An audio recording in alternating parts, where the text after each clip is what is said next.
Welcome to another episode of the Evolution of Business show. I'm your host, Dave Clare, and today we have a very, very special guest, a West Australian living legend, none other than Nick Marvin. Now, he's well known here in West Australia, if not across all of Australia, for the time he spent with the Perth Wildcats and helping turn that organization around in the 2000s, not only on the court, but off the court. They ended up winning 4 championships in 8 years under Nick's leadership as general manager. Now, Nick has worked with some of Australia's other living legends in terms of Jack Bendat and Andrew Forrest. But Nick's story that he's going to share with us on this podcast is a journey from being born prematurely into this world, but a very humble journey about what happens when you back yourself and you have a compelling pursuit of excellence. So, without further ado, let's get into our podcast today with Nick Marvin. Welcome to the Evolution of Business podcast. Business is a series of evolutions. This podcast explores how to stay relevant in the hearts and minds of the people you choose to serve. It will look for the lessons and the failures of the past and share the success of those getting it right today. What is the next evolution of your business? Now, here's your host, Dave Clare. Welcome back to the Evolution of Business show. I'm your host, Dave Clare, and today I have a very special local guest here from Perth, West Australia, none other than Nick Marvin. Now, Nick is a management consultant and non-executive director with over 20 years of experience across public, private, and not-for-profit organizations. Now, over the last 12 years, he's worked closely with 2 of Western Australia's most successful entrepreneurs, none other than Jack Bendat and Andrew Forrest. And he's been helping in establishing a proven track record of performance with those organizations and working with those entrepreneurs. He specializes in organizational transformation through performing teams. Previous roles include chairman of the National Basketball League, managing director of the Perth Wildcats and the Perth Lynx, and CEO of the World Series of Rugby and Western Force. Now, in his time with Perth Wildcats, he turned the Wildcats around from sustained losses and almost a decade without a championship to its most successful era, winning 4 national championships in 8 years while posting consecutive profits for the organization. In 2011, the Wildcats moved from a 4,200-seat stadium to a 13,500-seat arena, which it regularly fills to capacity, and it also boasts the best attendances and television viewing in the country. Nick's also a fellow of the Australian Institute of Management, a certified management consultant, and has an MBA from RMIT University. He's an author, journalist, Rolling Stone magazine national award recipient, and I'm sure he'll tell us a bit about that story later. So without further ado, I would love to welcome the infamous Nick Marvin to the Evolution of Business show. Nick, welcome. Oh, it's an absolute pleasure, Dave. Mate, it's been a privilege today.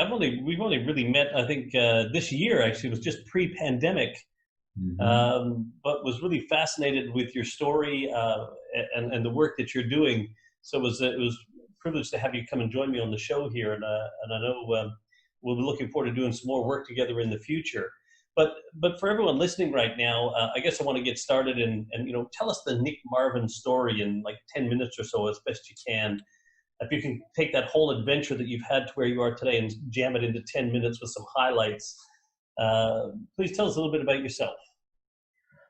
Well, thank you very much, Dave, for having me on the show. And look, it's been a remarkable life, a very unremarkable beginning, really. I was born in India. I was born almost, more than 2 months premature.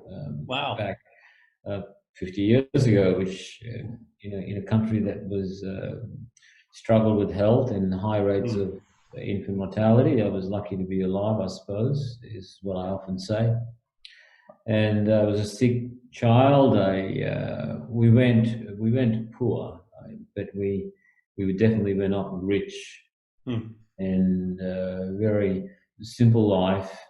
I was quite ill when I was in my teenage years. I contracted typhoid, which, for those of you who know about it, is not a very good, it's not an enjoyable disease. It's a poor man's disease, and I contracted it twice, which made my life that little bit more interesting. And wow, the important point, almost an inflection point, really in my life was at that the second phase of being ill with typhoid. And when you're a teenager, you're invincible, and even in India, you're invincible because you have the world in front of you and your life ahead of you, and to be lying in bed and facing the reality that you might not make it, had a big impact on my life.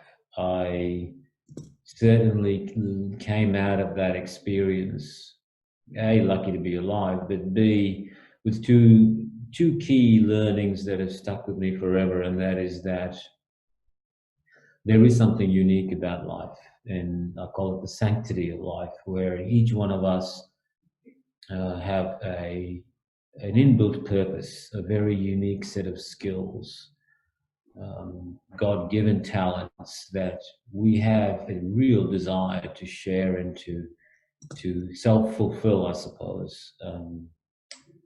And that's important. And the other one is that, it is healthy to have a pursuit of goodness.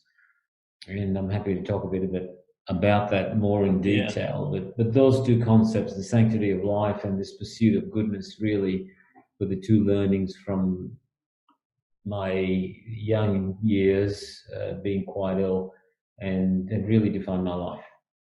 When I was 18, we were lucky to move to Australia, and we lived in Melbourne for about 17 years, and then I moved to Perth at the age of 35, and have been here for 15 years and loved it. Yeah, and so what was the move from India to, say, to Melbourne, Australia? The family, was that a family, or was it you yourself, or? It was difficult. It was defining. Yeah. My wonderful aunt, who I'm forever indebted to, she lived in this 2-bedroom unit with her husband. She had a young son, maybe a year or so old, and she was pregnant with her second child. And she welcomed us into the other bedroom in this 2-bedroom apartment, where my mum, my dad, my brother, and I stayed for months while we went to work, really, when we arrived in Australia. And Australia didn't recognise my educational qualifications, and so we made a decision that we would all go to work. I worked in a supermarket full time, and then 6 months later we'd bought a house as a family. And then I went back to school and went back to year 12 and did that again at the age of 18 or 19, which was a bit unusual. Yeah. Then went to university, and I found those years very difficult. As an adult, it's hard to move, and perhaps a lot harder for my parents, but it was defining in that it gave you a certain maturity, which has also been very helpful. Yeah, and so then the move from Melbourne to Perth, was that what was the it was one of those things that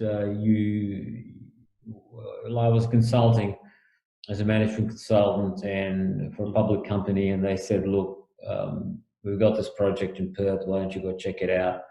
I came here, and then within 2 or 3 weeks they said, you're moving to Perth.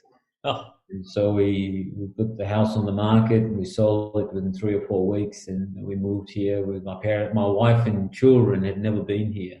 Right. And we bought a one-way ticket, and they just trusted in my decision-making, and we arrived here in, I think, 2004 or 2005, and have loved it ever since. Yeah, and is that when you started doing some work with Jack and with Andrew, or was that?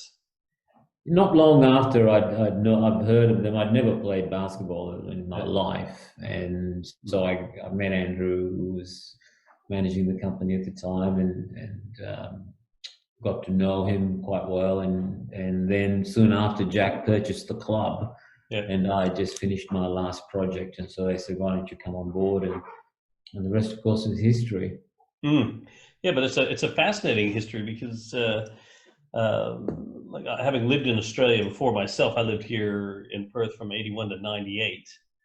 And so when the Wildcats were born, speaking of basketball, so back in those days, and, going to watch the games there, but, it was great basketball, but they weren't anywhere, I guess, in that stage at the form that they are today, nor was the sport at the level it is today.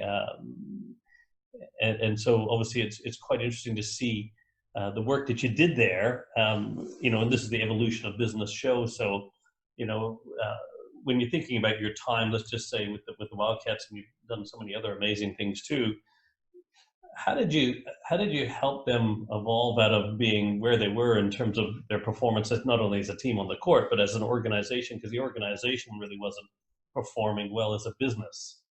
And then all of a sudden, so we turned the business around, we also turned the team around. Was there a correlation between turning the team around and turning the business around? Did one drive the other, or did... Yeah, I think it does. It was an unusually difficult time, but a great opportunity for me. So the learnings I've had are that in management, especially as a consultant, you have an objective external perspective that sometimes when you're inside the business you don't have. Yeah. And I'm a big believer in that now. I never used to be, but and I'm not trying to sell the management consultant story, but No. As a management consultant, you do get a very independent, objective opinion of the world. And even in our own business, advice from external consultants helped me. So that was a really powerful factor in our success. And the other part of it was that we had hit a crisis, and so Jack had purchased the club. It had been 3 years of losses over that time. On the court and off the court? Yeah, certainly significant financial costs. Yeah. And the club had now been almost a decade without a championship, and it was 2009. We had the fallout of the GFC, and the defining moment was that Jack was on a boat in Europe, and having spoken to a few other owners of basketball clubs in the league, had made a decision to shut the whole thing down. And I just couldn't see how the sport would survive if the Wildcats folded. And certainly it would throw hundreds of players without jobs. And so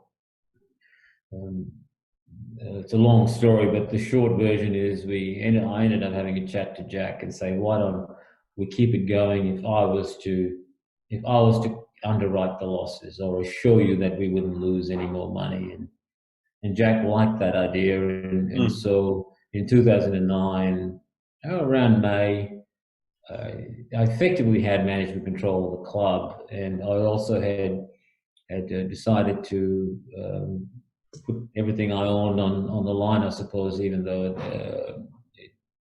we ended up being quite successful since. But it gave us an opportunity to start from zero, and very rarely do you get that in organizations. And so I got really lucky, I suppose. And so being someone who's new to the game, an external eye, we started from the ground up. We said, what was our purpose? Why do we come to work every day? And no one really had a clearly defining understanding of the organization's purpose. And so I simply wrote down 5 words on a whiteboard with everyone in the room. I said, we exist, and then I wrote down to inspire and entertain through excellence. To inspire and entertain through excellence. So those words, inspire and entertain through excellence, those 5 words, they were our mantra really for the next, for my time there, the next 8 years and possibly longer. But that defined us. We said, look, firstly, the reason for the word inspire was that there was a gap in the market for male role models. We knew that we couldn't compete in an AFL town with a game like basketball, and we weren't winning. So why don't we be inspirational role models? And I dumbed it down enough so that we could all understand it. And sometimes organizations need to do this with their mission and their purpose. So they've got to dumb it down so it can fit on a t-shirt, And so I said, look, guys, to the players, I said, you guys are the Wiggles of sport. And for your global audience, we have this Australian group called the Wiggles. Who are now global, and they created a niche for themselves. So I said, we're going to be the Wiggles of sport. And then the next part of it was to entertain. So Perth's a town in the middle, most isolated city in the world, arguably. And Yes. Basketball didn't give me any form of entertainment for someone who didn't know basketball. Yeah. So I said, look, only 40 minutes is actually basketball. The remaining 2 hours is not basketball. So let's create a product that would entertain someone, even if they didn't care about the sport. Yeah. And so we went about using what little I knew about the game, but a lot of what I knew about entertainment. I grew up in India, where we make more movies in the hometown of Chennai, where I grew up, than most other parts of the world. And so we said, we'll just make something. It doesn't matter if it's cheesy, but we'll make something so compellingly entertaining that you would come to it whether you like basketball or not. And the last part of this mission was excellence, and this was unique in that we decided that we would measure our performance not on wins and losses, but on the pursuit of excellence. In other words, did we get better today than we were yesterday? Yeah. How do we account for it, qualitatively and quantitatively? And how do we hold each other accountable for it? And this was, I think, the big difference in why we won on court. Because coaches and players make this fundamental mistake in sport, and that is they judge their performance based on a win-loss record. Yep. And I often used to say to the coaches, when we win, we rejoice, and when we lose, we reflect. Mm-hmm. But winning and losing is really very irrelevant, because it's only based on how you perform against the opposition. So you can be terrible and still win, but you're not really improving. You're not really pursuing excellence. And so we changed our DNA as a club to say it doesn't matter whether we win or lose. It matters whether we pursue excellence, so whether we get better every day. Yeah. So the opposition didn't matter anymore. And you could play a game and lose, but if you improved and you gave it everything you could and exploited your comparative competence, which is really our focus, how are we better than the opposition? Let's exploit that comparative competence and let's be excellent. And it really has worked. And we went to 6 grand finals in 8 years, and we won 4 championships. And then the club's won 2 since, which I really had no part in. Yeah. In the last 3 years, but a great testament to a tremendous organisation. So I go back to those 3 things. Yep. Being inspirational. Yep. And we executed on that by something very unique that we tripped on, and that is primary school children. So we said a young child in a primary school, which is under the age of 12, if he or she has a real meaningful engagement with a sporting brand, that person becomes a fan for life. Yes. Now, this is very unique to anything else. I could like a Corona beer, but I'll have a Heineken as well. Yeah. Yep. Right? Sport's different. You pick a team, you stay with it for life, unless something seriously awful happens. And it's loyalty and relationship. The loyalty and the relationship is at a different level with those sporting teams. It's a more emotional connection. Well, it's actually more than that. It is at the exclusion of all others. Yeah. So you don't support one NBA team and a second NBA team. You pick one. If you drink beer, you don't pick one and say, I will never drink anything that's not a Corona. But sport is, you pick the Corona and you drink that for life, whether it tastes awful or not. Yes. I call it the defining moment. And so if you can get an athlete, or even a quasi-athlete, if the brand can engage with a primary school age child, that child is a fan for life. So I didn't know this at the time. We tripped over it in my first few weeks, and then we banked the whole organization on this principle. And so we went from doing 10 or 12 school visits a year to peaking at 300 school visits a year. And when you talk to 6, 10, 15,000 young primary school aged children, you pick up the child for life, but then he or she goes home and tells their parents about it. and force them to take him to a Wildcats game. And now Yep. you've sold 5 or 6 tickets, which ends up being 5 or 6 memberships or season tickets. Yeah. And then it's just the cumulative effect. It starts compounding. Yeah. And remarkably, we went from 4,000 seats to sellouts. 13,500 seats for basketball is not a big stadium, globally speaking. No. But it is relatively big for a population that's a couple of million. Yeah. Non-basketball town. And so there were some key learnings there that have really helped. And then later on, I was lucky enough to work for Andrew Forrest, where we had to, in many ways, try to do the same for rugby as a Right. sport. And so it was an outdoor event, which means you had a lot less to control. Yeah. Especially during winter, you had rain. And so it made it a very challenging but interesting experience to go back and try and make the game of rugby more interesting. And I think we got somewhere with that, and I think that it still needs to evolve. But generally in sport, look, sport's declining in terms of its audience. Less people are watching sport, less people are going to the games, and so I'm no longer in sport. But my advice to people who hire me for my advice on sport is you've got to work twice as hard, because the attention span's dropping. Yes. And the second screen's important. And young people aren't consuming a 3-hour NBA game. They're consuming a 90-second clip on Twitter or Instagram or whatever. And so you may need to commercialize those better. You may need to exploit those channels better, because the 3-hour game may not be there forever. Yeah. No, it's a bit of a long answer, David, but no, that's sort of that was my thoughts.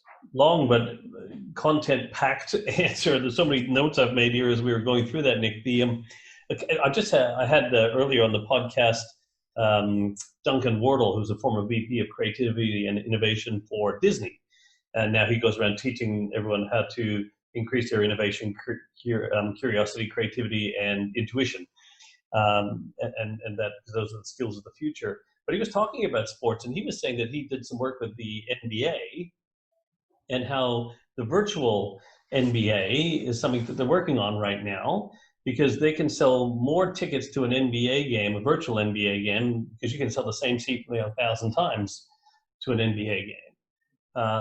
And he's predicting that in the next 10 or 20 years, we might not have athletes anymore, because they'll all be virtual athletes. It'll be, and it's a strong possibility that will start to take over. We could already see the take on even online sports, the EA games, and like they have these major competitions around the world.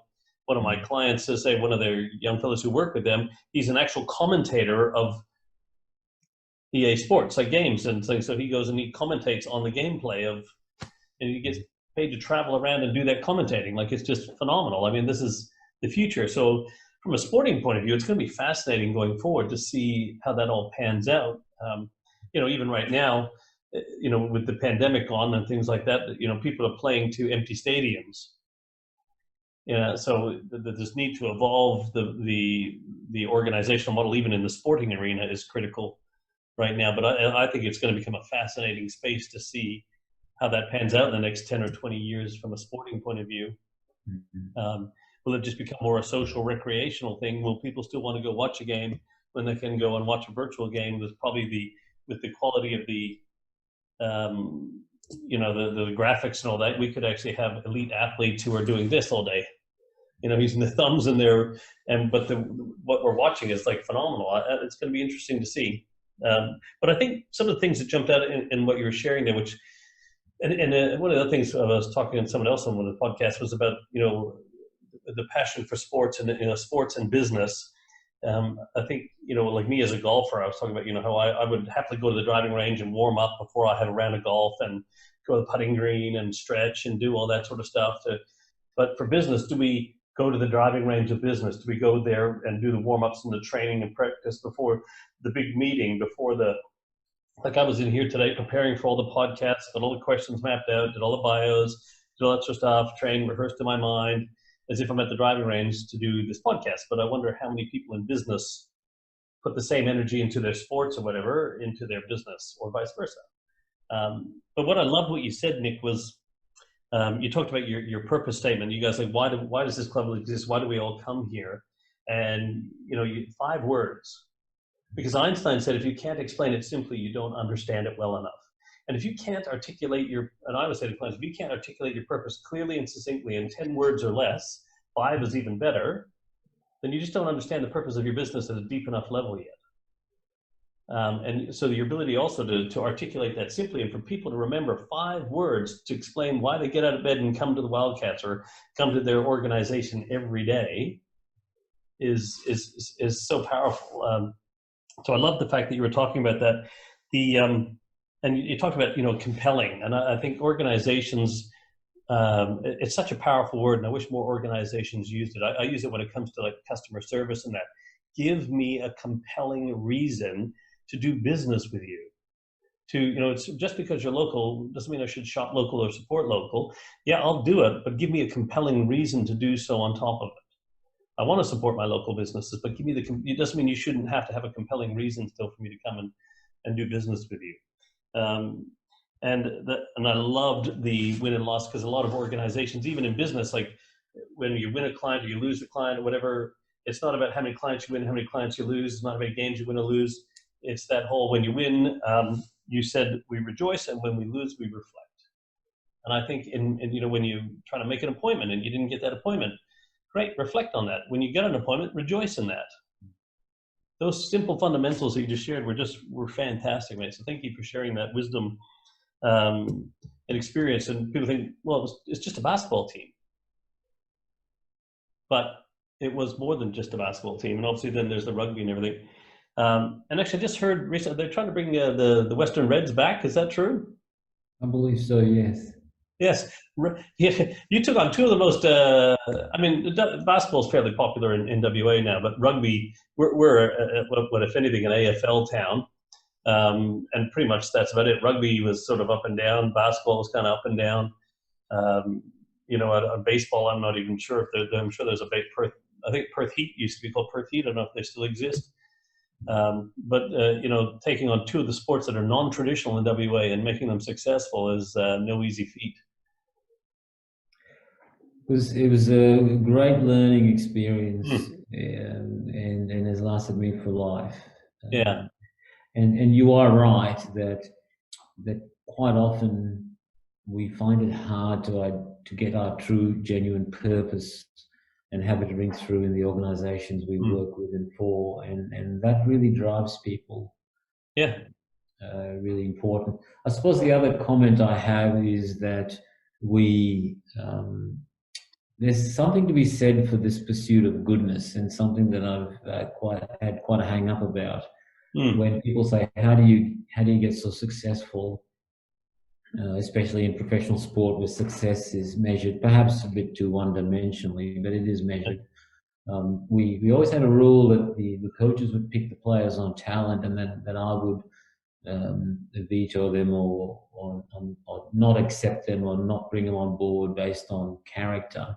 Right. And something that I've been spending the last few months about is just synthesizing that into a tool that we can use. And Moneyball's a crass term, I suppose, because it's been overplayed, but there are some key aspects to human beings. Yes. That understanding them gives you a real, meaningful, powerful way to get the most out of them. And so we've got a working title called The Scout, which we're using, and it's a sporting term, but it's something that's easy to remember. And basically, we're looking for things in the human being, and they have a real powerful impact on how they perform. And things we look for are your modality of communicating, how you take information in and how you give information out. Sometimes they're different. Yep. How, for example, you like to be recognized, not just frequency, but in public or private, and how that works. How would you like to be rewarded? And all of us are different. Things like your your need for voice and choice, whether you want to be part of the conversation as to what is being done around you in the organization, and choice. Would you like to be told what the mission is and go and do it your way? Or would you like to be told how it is done well and just follow procedures? So we've built this stack of different values that we operate on. We've called it the Scout. And right up the top of it, we have things such as this pursuit of goodness. And we've partnered with a university and layered our own toolkit, which is just about ready, where we're looking for things like conscientiousness, humility, honesty, and work ethic. And these four we broadly call the pursuit of goodness. And so if we can get an understanding of someone and how they fit on those four key areas, we can pretty much guarantee how they're going to perform in an organization, because, and it's not binary, it's more whether there's a correlation. Yeah, cool. And so if someone is really, really high on the honesty scale and the culture of the organization isn't, they're not going to work out. No. And vice versa. And so we've got a toolkit that we've built, and the final part of it is, of course, the strengths and not weaknesses. We like to use the word support. And when you layer all of these, you have a very efficient working model of understanding the people you're working with and understanding how you can engage with them and get the most out of them, because we all want to contribute. Yeah. We want to know how we contribute in a meaningful way. We want to know, we all want to learn on the job to varying degrees, but we all do, and we all want to leave a legacy. We want, my question to athletes when they used to arrive, every one of them was, how would you like to be remembered when you leave? What would you like to be remembered for? Because it's not just the numbers, it's the qualitative stuff. Yep. Are you remembered as someone who gave more than you took? Yeah. Are you going to be remembered as someone who's selfish? And deep down inside, we all want to pursue goodness. We just want to. I agree with you fully. I think everybody wants to do a great job. I think everybody wants more responsibility. I think for those who don't, or perceivably people say, oh, they don't, well, that's only because they've had it conditioned out of them, or it's been so long that they've not had the opportunity, or they've been shut down, that they kind of lose that. But it's there, but it's, I don't think anyone jumps out of bed in the morning and goes, gee, I can't wait to do a crappy job today, Nick. I think I want to come in, I want to do great work. I want to be a part of an amazing team. And whether they are or not is another question. But I think, the deep down at the core, everybody wants to do great work. And it is up to those who are leaders and managers to own that and to 100%. really hold themselves accountable to create that environment, to provide a really encouraging environment for people to self-actualize and really leave a legacy. And quite often it is the leaders that have to protect the culture and say, this is what we do around here and this is not what we do around here, and get to a point where we're not always going to be happy, but we're always going to feel a sense of contribution and fulfillment. And the great test, as I completed my time at the Wildcats, towards the end of that time, I reflect fondly with this great test that we had, and that was, if you'd worked for us for more than 12 months, you get to set your own pay scale. And people always think, well, that's quite unrealistic. And we had this rule that if you worked for us for more than 12 months, A, you knew what contribution you made to our success. B, you knew what success was. And C, you could actually have a pulse on what that meant in terms of remuneration. And we had a rule: you set your own salary. And not once did we have to counsel the employee and say, well, we can't afford to pay you what you asked for. Because if you were authentic, if you pursued goodness, if you knew what role you played in the organization, then it would all always even out. And I challenge people these days, if you can have that in your organization, then you really got something special. And I certainly thought too, as those last years we did. And you live the rest of your life trying to get to that point with the clients that we work with. And I think it often lies with the manager and the leader to really direct that ship, to direct that environment, to own the responsibility for it. It's not your people. No. You get to make that decision. Yeah, absolutely. Because one of the things is especially from a culture, as you would experience, you don't get the culture as you say it is. You get the culture that you allow it to be, right? And if you are allowing performance to drop below what is perceived as excellence, well, then that's the standard, right? Because you don't get what you expect; you only get what you tolerate, right? So if there's the lowest behavior you're willing to tolerate, that's really what your culture is. You can say this, but if you're allowing this, well, then that's what it is. And it's the the leader's role to hold it to that highest standard. And the challenge with leadership is you have to hold yourself to that same high standard too. Whilst we're all human beings and we can all have moments, but we're all human in that sense that. But it's acknowledging that, because I've seen so many leaders with so many amazing cultural frameworks let all that sort of fall apart because they didn't hold the standard, or when they dropped their way they handled it was just wrong. Like if someone sees you as a leader not demonstrating, like one of your words there, being inspirational, for example, you can go, well, hey, that's for you guys, not for me. Or you can say, hey, you know what, thank you so much for pointing that out to me. What would you have seen me do or thought I should do that would be more inspirational to help me to lift me up? Because leadership's all about helping each other become the best, to do our life's best work while we're in each other's care and beyond. It's not position or title. And so when the leadership can hold the frame, but also if they fall, be willing to be pushed back up into the frame remains. But when they act outside the frame and say, that's for you, not for me, well, then that's where the frame goes. And we need to make sure we're holding that space. And you've done that intuitively, instinctively through your own learning, training, in whichever way it was. But and I think the really cool thing here is to see that the Wildcats still go on to winning championships and still being a great organization, because the true test of leadership is the permanence of the purpose, vision, mission, values, and it's leaving it in a space for someone else to take it to another level. Because it would be nothing worse than you leaving and it going and collapsing. Because then it'd be like, oh, look, it couldn't survive without me. Well, then you failed as a leader because it couldn't live without you. Yes, it's going back to that question of, when you walk into an organization, to always be mindful of how you leave it. Yeah. What's that legacy? How would you like to be remembered? Yeah. And lots of leaders are infatuated with their irreplaceableness, or being so important that you can't walk out. But we've always had a rule that everyone in the organization should be able to have cover.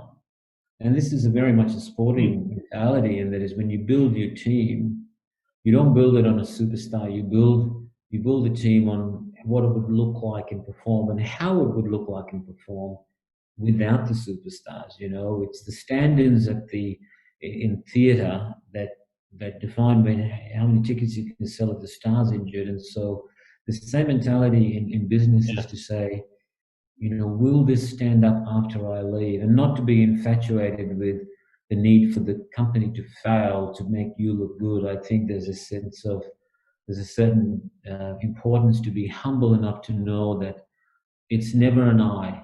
In everything that we ever did, a good leader always talks about we when things work, and I when things need to be improved. Yeah. And so, yes, you're right. I think many of us need to be more aware that we should leave things better than we found it for the long term. Yeah, absolutely. And when I left the not-for-profit that I led up in the Midwest, my legacy would be that it would go on to bigger things after I left, not stay the same or go backwards. And which it has. It's gone on and merged and so on, and it's become a very powerful force, which is fantastic. And that to me is, I get more joy from that than I would ever having it stay the same or go backwards. So when you think about, how do you see the difference between growth and evolution? Like, there's a lot of talk here. It's been in WA, that, got to grow my business. There's been this business growth mindset, which is fine. But what I find is a lot of organizations end up growing into obscurity or irrelevance or fading away into the sunset because they were just so focused on growth. They weren't paying attention to what matters, and the market may have shifted or anything like that, and they haven't been evolving. So how do you How do you ascertain the difference between growth and evolution? And from That's a terrific question. I think that like um, growth can have some misconceptions to it, and growth necessarily isn't always good. no, And I'm being very narrow in my interpretation of growth, but I suppose evolution probably better defines what's really happening around us, and that is that the answers have changed, and we talk about this all the time. Is that yesterday's answers don't solve today's questions. yep, And I'll tell you a great story. I once worked with a coach who, the year after we had a great success, we won it all. Had this real desire to replicate everything that happened the year before, and the answer was, let's just do what we did last year.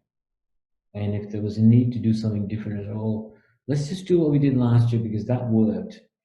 And it didn't. It didn't, because the answers had changed. And so to answer your question, I think that it is incumbent on every leader, and even on at all levels, and even particularly the staff that are facing the customer. And I had a rule that I spent at least an hour a week at reception answering the phones, and an hour a week at the front desk, at the team store, at reception, because that's where the answers are. And the questions may be the same. And so it's a bit of a long way of saying that the world is changing, and there are new problems to be solved, and new pains to be removed, new jobs to be done, and new gains to be had. And we, as people in any form of organization, need to constantly respond to that. We need to be so flexible and agile to respond to that. And we're not going to do that if we sit in our office. We're not going to do that if we get the information secondhand. We're not going to do that if we make decisions from the top down. We're going to do that if our purpose is agile enough to constantly evolve based on the coalface, based on the people at the front line who really understand what is happening around us, and to pay attention to that, or we will quickly become, extinct. So evolution probably more than growth. and I love that, because to me, you spending time at the coalface, at the front counter, the reception, at the shop. One of the little clarisms is, if you don't start anticipating the future needs of your clients, the one thing you can anticipate is not having future clients. And so at the coalface, where you're listening to those people, you're listening to if you want to stay relevant in the hearts and minds of those people, you need to understand what they're feeling, what they're thinking this season versus next season in your business or your sport team. It doesn't matter, because it can and will change. And also the demographics, that all shifts as well as the environment, and the technology and everything that's happening around us is shifting at such a rapid rate. If you're not out there listening to that, you can sit up in your ivory tower and have it work its way up, but then also that coalface information has been filtered through 2 or 3 different layers before it's gotten to you, and the interpretations are totally possibly different. It's like the old Chinese whispers, the old game we used to play where you just whisper something and then you turn it, and by the time you got to the other end, the message was totally different to what it started as. And this is what can happen in organizations when the leaders aren't at the coalface, where we have power at the top of the organization and information at the bottom. What if we could actually flatten the organization out and have power and information coexist at the same table? So we have the ability to make decisions and the right information at the same table. I think, and that's a powerful thing. And so thank you for sharing that with us, because really it's a message that I'm very passionate about in terms of this. I think evolution should be the natural state of our business. Yes, you can have growth and moments of growth within that, but if evolution is the natural state of your business, you're at risk of becoming irrelevant, and that's an important thing. So when you think about the concept of evolution, when do you think, or what was one of your most significant personal evolutions in your life? You could be as a leader, just anywhere in life, when you, you're always in a hurry to get into the world. You came into the world 2 months early, so you're in a rush to get in here and get on with stuff. But what do you see as your, one of the most significant personal evolutions you've had in your life so far? Well, I think that the present present's always been the time of the greatest change. Well, I feel that way. That I feel that, and perhaps it's because I'm getting older, and therefore evolution and change comes a little less naturally to me. And maybe it's more energy that is required, or the fact that we're just evolving faster. And it quite possibly is the latter of all of those. But I feel more today than ever before that our environment is changing so rapidly. And I use the word purpose instead of strategy because Yeah. I'm not a big fan of companies taking a year to draw up a strategy document. I say to them, I look at the world in 90-day blocks or 13-week blocks. I call it 13 weeks, Yeah. 13-week sprints to everything that I do. I say to every one of my clients, if you look past 13 weeks, you're going to get caught out. So what is my greatest evolution?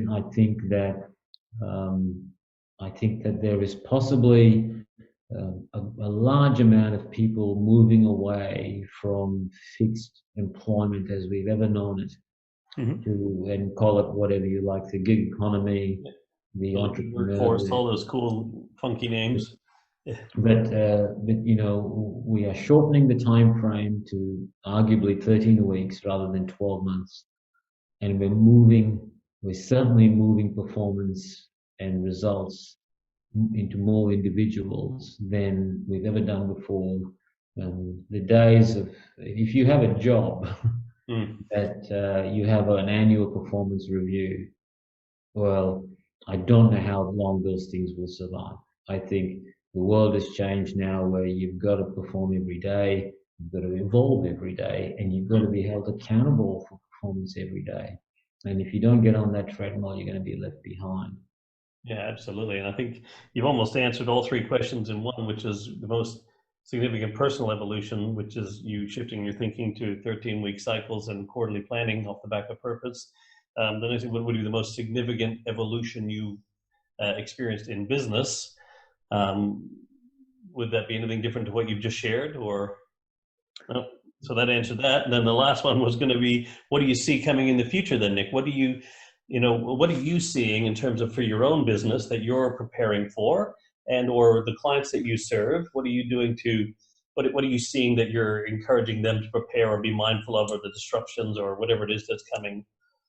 Is there anything you'd like to add to that? I think the unknowns are far greater, and it's almost a paradox to say that the one thing we're sure of is that the quadrant of unknown unknowns is exponential right now. There is no one on this planet that can really forecast what the next year is going to look like with any sense of certainty. And so we must be agile, really. We must be agile to say, how do I have this, this kamikaze mindset that I will live for 100 years, but I might die tomorrow. And so to be able to say, yes, we need to make payroll and we need to make sales today to be able to live for another day. So a short-term view on sales and cash flow, but a more agile view for the long term to say, what could the possible future look like? That is the greatest challenge of our time. And I don't think anyone really has the answers. We just need to have a good mindset and look for the future. Yeah, and I think that's really important. So to me, predictability is out the window. You predict the 10 years of this, 10 years of that. That's all out the window now, and that was out the window a little while ago. It's even more so right now. But this should be the most exciting time to be in business, I believe, because since there's no opportunity in predictability, but there's plenty of opportunity in uncertainty. And as nobody knows what is actually going to happen, that means we have the ability to create whatever we want based on our contribution to humanity, and how, that you talked about the sanctity of goodness. What is your sanctity of goodness that you'd like to bring to the world? Because you can do that. And also in this time, you can do so much that's free. Like the technology that's available to us today would have cost us $100,000 to use 10 years ago. So now in an uncertain world, you can find great opportunity. You can bring that sanctity of goodness to the world. You can serve the people you want in a great way to do it with all this technology that's available to us. And nobody has a clue what should or shouldn't be done, or how it should or shouldn't be done. All you got to know and understand is why you want to do it. And I think this is really one of the most exciting times going forward with the acceleration that we're going to see in terms of technology. So, yeah, I'm really excited about that. And so from a guy who was pushed into the world quickly or decided to get out there and get in the world in advance, and growing up in India to moving to Australia, from Melbourne to Perth to, putting yourself through study at a latter year of life when most people have already done theirs, and then getting focused on this whole sense of purpose, and the compelling pursuit of excellence to where you are today, mate. What an epic journey, and thank you for sharing that with us, and for sharing us your insights into the future. I think we need to be able to tap into the wisdom of people like yourself, young people like yourself, since you're younger than I am. Well, actually, it depends. Do you count your birthday? Do you count those 2 extra months that you came into the world early, or do you pick from the date you were supposed to come into the world? I tried to minus the 2 months, really, because I was meant to be born in March rather than December. Yeah. But I'm a granddad now, David, so I may not be as old as you, but I've got the grey hairs for it. Yeah. Well, I'm already there too, so that's fine. Yeah, I'm not sure that came from my grandkid, but they certainly come from having kids. But I say this is the daughter, this is the sons, this is the. All right. So the last thing I have for you, Nick, is at the end of every episode, what I've been doing is I've been asking people a random question. So I have 31 random questions here. You don't get to see what they are. There's 31 of them. You get to pick any number between 1 and 31, and I'll ask you that question. Now, they're totally random questions, but you have to answer the question. Let's go with 31. Oh, 31. Oh, that's no... Here's a question for you, Nick. Who is your favorite sport team and why? That's question 31. Yes, look... Hey, it's okay if it's not the Wildcats or. Well, I'm trying to think of something that might be meaningful in my response, but I'm not a big sporting guy, actually. Believe it or not. But who would be the best sporting team I'm aware of? Yeah, well, your favorite sporting team. If you're gonna watch sport, or you're gonna say, I back anybody, any league, any sport discipline. It could be darts for all that matters, man. It could be lawn bowls. Well, look. You've got me, Dave. Speechless, I suppose. I do like the Golden State Warriors, and I do like the coach and some of the culture. I really love the culture behind, and also Popovich at the Spurs. I really. I've spent a fair bit of time with the San Antonio Spurs, really, and the organization there. Pop is just a great coach, and this pursuit of excellence.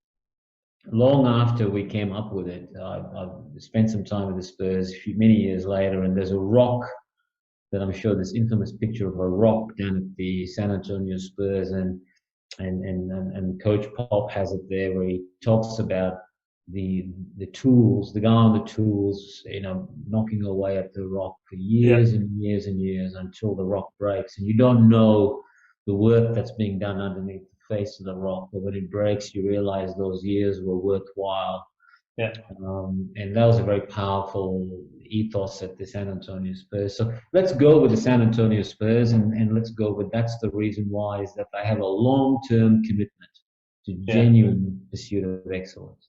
Yeah, that's fantastic, and what a great way to finish this off with because if you're not in whatever you're in for the long game, you're in the wrong game.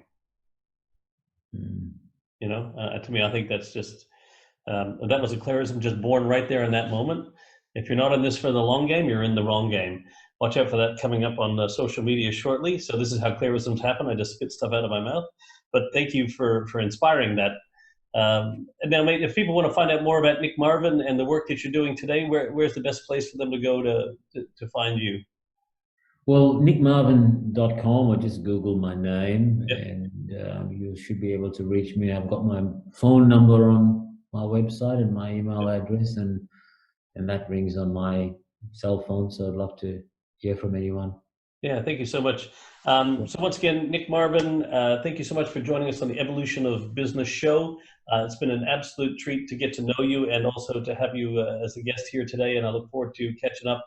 I think I'm going to see you tomorrow anyway. No, tomorrow, Friday, I think this week, which won't be the week this podcast comes out, but nonetheless, I look forward to seeing you then, and thank you again so much Pleasure. for joining us today. Oh, thank you so much. Terrific. Goodbye. Yeah.